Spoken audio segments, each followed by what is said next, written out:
Today ngayong araw, para naman ito sa Reels. Ayan, magluto tayo ng isda. Paghalu-haluin lang itong mga ingredients na yan.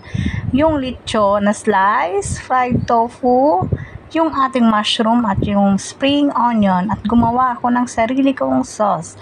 Light, dark, soy sauce, oyster sauce, konting asukal, and then Chinese wine. Ayan, mag-umpisa na tayo magluto. Pinaray ko lang yung ating mushroom first.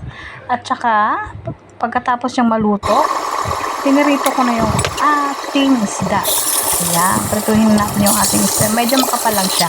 Pero ibuborn ko lang yung skin niya. Ayan, pagkatapos ko maprito, inilagay ko na yung mga sangkap niya lahat. And the sauce and konting water. Pinakulang ko lang ng 10 minutes hanggang sa maluto yung isda.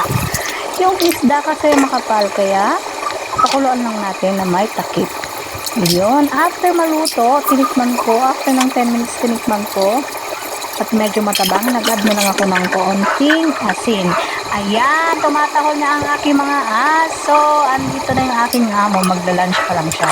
Ayan, thank you for watching guys. Bye!